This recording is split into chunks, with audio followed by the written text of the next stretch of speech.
नमस्कार दोस्तों, मैं हूं रवि और जैसा कि आप लोग जानते हैं कि भारतीय रेलवे में मैं ट्रेन मैनेजर के पद पर कार्यरत हूं।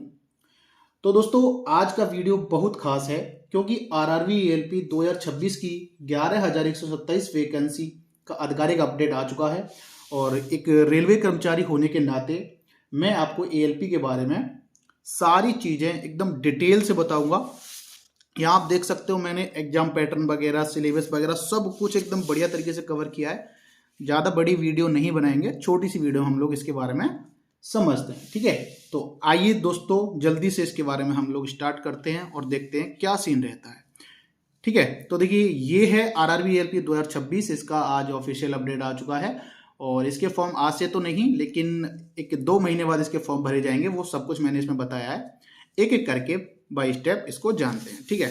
देखिए दोस्तों, तो इसको हम लोग बोलते हैं आरआरबी। पोस्ट नेम की बात करूं, एएलपी। एएलपी का मतलब होता है असिस्टेंट लोको पायलट, जो कि लोको पायलट के साथ बैठता है। यानी कि हम लोग पीछे बैठते हैं और जो एएलपी और एलपी होता है, लोको पायलट और असिस्टेंट लोको पायलट, वो लोग ट्रेन के आगे बैठते हैं। तो आगे पीछे ये वाला कॉम्बिनेशन होता है ट्रेन चलाने में, ठीक है। तो देखिए, टोटल वैकेंसीज की बात करूं मेरे भाई, तो 11,127 वैकेंसीज हैं, जो अपने आप में एक बहुत बड़ा नंबर है। 11,127 वैकेंसीज बहुत होती है मेरे भाई। लेवल की बात करूं तो लेवल 2 की ये जॉब है। ग्रेड पे इसका देख सकते हो आप लोग, 19,900 इसका ग्रेड पे है। देखिए, अब कुछ लोग सोचेंगे कि लेवल 2 और 1900 ग्रेड पे की जॉब है। मेरे भाई, आप इसकी लेवल 2 और 1900 ग्रेड पे मत जाइए। इसकी सैलरी देखेंगे ना, आपके होश उड़ जाएंगे। इसकी जो शुरुआती सैलरी बनती है ना, वो आपकी बहुत एक अच्छी सैलरी बनती है। उसके बारे में मैं आपको लास्ट में बताऊंगा कि फर्स्ट सैलरी क्या रहती है एएलपी की, ठीक है। चलिए, तो एप्लीकेशन मोड मेरे भाई, इसका ऑनलाइन फॉर्म भरा जाएगा, ऑफलाइन का इसका कोई सिस्टम नहीं है। और बात करें इसके एप्लीकेशन स्टार्ट कब से होंगे, कब से इसमें फॉर्म भरे जाएंगे, तो आप लोग यहाँ पे देख सकते हैं एप्लीकेशन जो स्टार्ट की डेट है वो 15 मई 2026, यानी कि अब चल रहा है 15 मार्च और इसके फॉर्म भरे जाएंगे 15 मई 2026 में। यानी अब से 2 महीने बाद इसके फॉर्म जो है स्टार्ट हो जाएंगे भरना। लास्ट डेट की बात करूं तो लास्ट डेट यानी फॉर्म चलेंगे 14 जून 2026 तक। तो 15 मई से 14 जून यानी लगभग 1 महीना आपका पूरा ये फॉर्म भरने में जाएगा, ठीक है। तो 1 महीना आपको फॉर्म भरने के लिए मिलेगा और अभी 2 महीने हैं आपके फॉर्म भरने स्टार्ट होने से पहले, यहां तक। अब इसकी मैं बात कर लेता हूं एग्जाम डेट की। तो एग्जाम तो अभी इसका कुछ बताया नहीं गया कि कब एग्जाम होगा, लेकिन हम लोग आइडिया लगा सकते हैं 14 जून का इसका लास्ट फॉर्म भरा जाएगा। 14 जून को लास्ट डेट है। तो मई, जून, जुलाई, अगस्त, सितंबर, यानी अगस्त से लेकर सितंबर तक इसका पेपर मेरे को होने के चांसेस लग रहे हैं कि सितंबर तक इसका एएलपी का पेपर हो जाएगा, ठीक है। तो एग्जाम डेट को अभी आप गोली मारो, अभी आप समझ लो क्या क्या सीन है। एज लिमिट की बात करूं, बहुत सारे लोगों का डाउट रहता है कि भैया एज का क्या सीन रहता है। तो मैं बता दूं, 18 साल से अगर आप प्लस हो और 30 साल के आप अंडर आते हो, 18 से 30 साल के बीच में आते हो आप लोग, तो इस फॉर्म को आसानी से इजिली भर सकते हो, कोई दिक्कत नहीं आएगी। अब एज कैलकुलेट कब से करनी है, तो यहाँ स्पष्ट लिखा हुआ है कि 1 जुलाई 2026 के हिसाब से, यानी 1 जुलाई 2026 तक जो आपकी एज है मेरे भाई 18 और 30 के बीच में होनी चाहिए। 30 से आप ज्यादा के ना हो, कैलकुलेट करना 1 जुलाई 2026 के हिसाब से, ओके। ओबीसी और एससी एसटी में यहाँ एज रिलैक्सेशन मिलता है, जो कि लिखा हुआ है 3 साल और 5 साल, ठीक है। अब योग्यता की बात कर लेते हैं कि भाई योग्यता क्या है, क्वालिफिकेशन क्या है, ठीक है। तो कुछ नहीं है मेरे भाई, आपको बस केवल इसमें 10th मांगता है कि आपने अगर 10th पास कर रखा है, प्लस में एक छोटा सा डिप्लोमा या आईटीआई आपने किया हुआ है, तो आप इस फॉर्म को भर सकते हैं, कोई भी दिक्कत नहीं आएगी। आपने 10th कर लिया, कुछ लोग बोलते हैं कि भैया मैंने ग्रेजुएशन किया हुआ है और आईटीआई भी किया हुआ है, तो मैं भर सकता हूँ। बिल्कुल भर सकते हो। इसकी जो मिनिमम क्वालिफिकेशन ना मेरे भाई, वो है आपकी 10th। अगर आपने 10th कर रखा है, उसके साथ साथ आईटीआई या डिप्लोमा कर रखा है, तो आप इस फॉर्म को भर सकते हैं, चाहे आपने 12th किया है, चाहे आपने ग्रेजुएशन किया है, कुछ भी किया है, ठीक है। तो ये हो गया आपका योग्यता का। अब इसका मेन पॉइंट आता है सिलेक्शन प्रोसेस का, कि भैया इसका सिलेक्शन प्रोसेस क्या रहता है। देखिए, अभी इसके बारे में मैं डिटेल में बताऊंगा, पहले मैं आपको इसका नॉर्मल बता देता हूं। तो सिलेक्शन जो प्रोसेस है इसका, देखिए, इसमें पहले एक सीबीटी 1 होता है, फिर होता है इसका सीबीटी 2 होता है, फिर एक सीबी80 टेस्ट होता है, उसके बाद आपका डीवी होता है, उसके बाद आपका मेडिकल होता है। तो ये इस तरीके से आपका प्रोसेस होता है। उसके बाद आपकी फाइनल मेरिट टंग जाती है और आपका नंबर आ जाता है। अब सीबीटी 1 और सीबीटी 2 का क्या सीन है, देखो सीबीटी 1 पर मैंने क्रॉस लगा रखा है। वो क्रॉस इसलिए लगा रखा है कि जो सीबीटी 1 के जो मार्क्स है ना, वो आपके फाइनल मेरिट में काउंट नहीं होते हैं। यानी कि ये आपको ओनली पास करना है। जो आपके नंबर होंगे, जो आपकी फाइनल मेरिट बनती है, वो बनती है आपकी CBT 2, और जो आपका CBAT टेस्ट होता है उसके कुछ परसेंटेज नंबर लिए जाते हैं। वो मैंने आपको डिटेल में इस वाले पेज में बताया है, अभी मैं आपको बताने वाला हूँ। फिर उस आपका DV होता है, मेडिकल होता है, देन फाइनल मेरिट आती है और आपका सिलेक्शन हो जाता है। ठीक है, चलिए भाई इसको मैं हटा देता हूं। अब हम लोग बात करते हैं इसके एग्जाम पैटर्न की, कि इसमें एग्जाम पैटर्न क्या रहता है। ठीक है, तो देखिए समझते हैं। देखिए एग्जाम पैटर्न जैसा कि मैंने आपको दिखाया, CBT 1 में क्या आता है, CBT 1 में आपका आता है क्वेश्चंस आते हैं आपके 75 आपके क्वेश्चंस आते हैं, और 75 जो क्वेश्चंस हैं वो एक नंबर का, मतलब एक क्वेश्चन एक नंबर का होता है, तो आपके मार्क्स हो जाएंगे 75 क्वेश्चन 75 नंबर के आते हैं।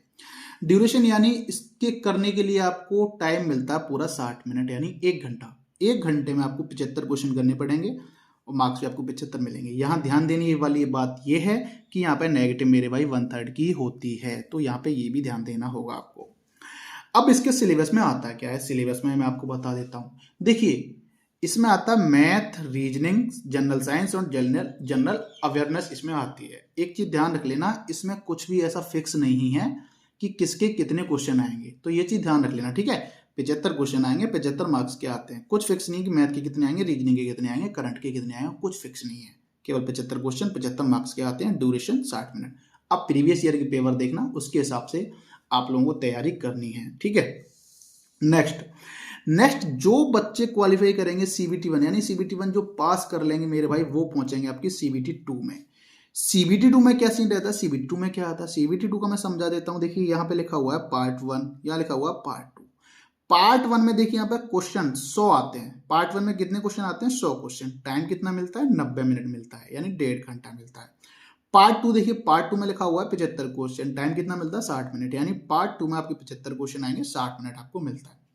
टोटल अगर मैं बात करूं तो यहाँ क्वेश्चन को ऐड करूं तो 175 क्वेश्चन आपको करने होंगे मेरे भाई। टोटल टाइम 2 घंटा 30 मिनट में। ये भाई एकदम अच्छा लेवल का पेपर आता है, इतना भी इजी नहीं आता है, तो बिल्कुल भी इजी इसको मत लेके चलना। 175 क्वेश्चन आपके 2 घंटा 30 मिनट में करने हैं। यहाँ भी ध्यान देने वाली बात है कि नेगेटिव मार्किंग यहाँ भी है 1/3 की। अब CBT 1 आपका पास हो गया। CBT 2 में जो बच्चे क्वालिफाई करेंगे CBT 2 में, वो जाएंगे CBAT टेस्ट के लिए, जो मैंने यहां लिख रखा है। लेकिन उससे पहले मैं आपको बता दूं कि पार्ट 1 में क्या आता है मेरे भाई। पार्ट 1 में जो आपका आता है वो आता है math, reasoning, science and engineering से आपके क्वेश्चंस यहां से बनते हैं। 100 क्वेश्चन आएंगे math, reasoning, science and engineering के, 90 मिनट आपको मिलेगा। पार्ट 2 में क्या आता है, पार्ट 2 में देखिए ट्रेड जो रिलेटेड, जो ट्रेड होती है ना आपकी, जो भी ट्रेड से आपने जो क्या डिप्लोमा वगैरह किया होता है, तो उसी से रिलेटेड आते हैं आपके यहाँ पे क्या क्वेश्चन, ट्रेड रिलेटेड क्वेश्चंस। ठीक है, पार्ट 2 में कितने, 75, टाइम कितना मिलेगा, 60 मिनट। तो ये आपका पार्ट 1 और पार्ट 2 इस तरीके से हो जाएगा।